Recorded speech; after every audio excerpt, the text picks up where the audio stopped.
5 years have passed since bloody civil war was brought to an end in the Republic of Altus. Thousands of families remain displaced. Refugees scattered across countries around the Mediterranean. The CIA are becoming increasingly desperate, as AAF With the US-led peacekeeping deployment coming to an end of its mandate, NATO forces... As millions of dollars of military equipment and infrastructure is Back at Gamescom, where I spent some time with Karel Maricki, a lead sandbox designer for Arma 3, he told me that halfway through development, Arma 3's campaign was entirely scrapped.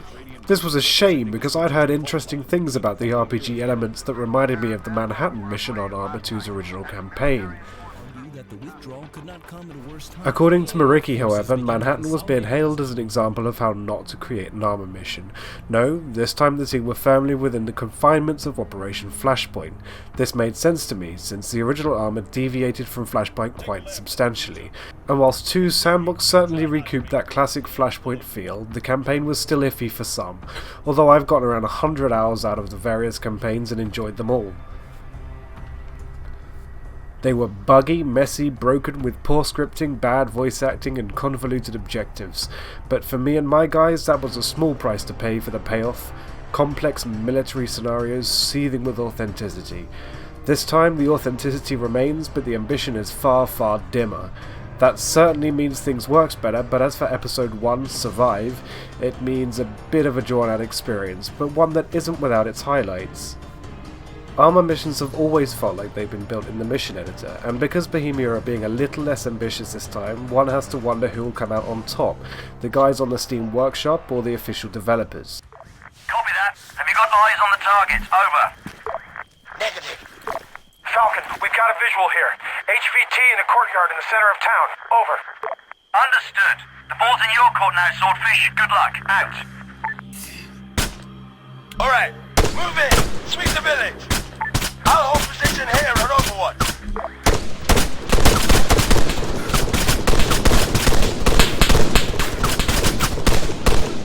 Man, 100 meters front.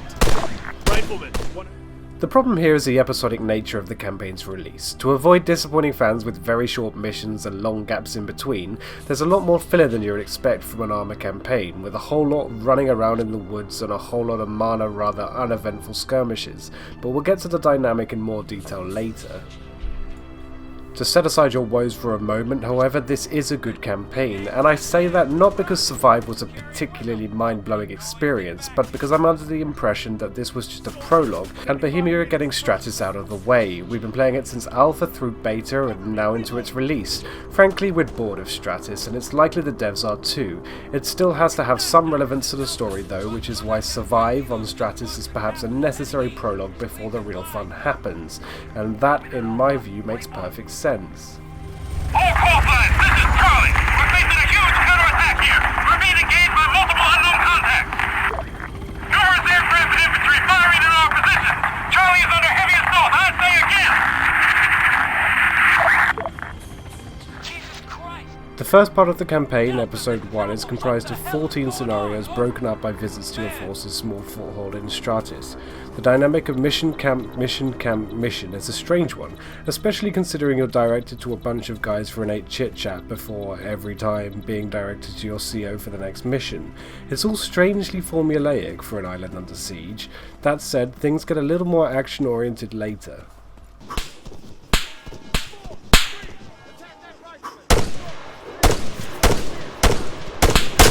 Armstrong, engage that man!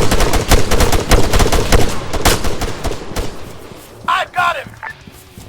Wounded! Engaging target! We'll go! Go! Okay, let's go!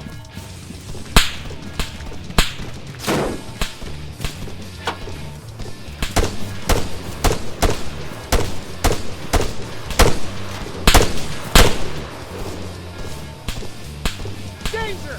Move up! Carrot, fire at that soldier! Left!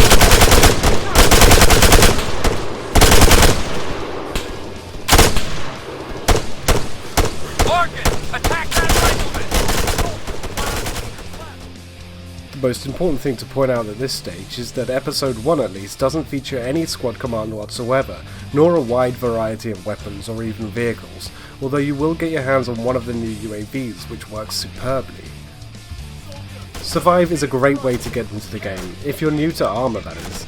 There's really never been a better time to get into it. Although the graphics will kill any PC on their highest settings, the versatile settings will allow it to run on mid-range laptops and low-end PCs too. Although I'm not as impressed with the new engine as I thought I would be, and things still look a little rough around the edges, notably the LOD on trees, Bohemia are clearly playing it safe with 3's campaign. For Arma veterans, however, you really don't need the tutorial that is Survive, although learning to use a UAV and getting a good look at the submarine is still pretty cool. Still, this won't prepare you for the multiplayer, but it does give you the fundamentals. I didn't encounter a single bug, which is really saying something for this series, and I will be replaying the whole thing after this video review is uploaded, so I guess you could call that my seal of approval. Whilst many players don't care about the campaign, there are an equal amount of fans who do, and you should, because treating the campaign like a guided tour through the 2 beautifully sculpted islands is well worth the price of admission. And don't forget to check out my walkthrough on the infantry mechanics if you're still not sold on the awesomeness that is Arma 3.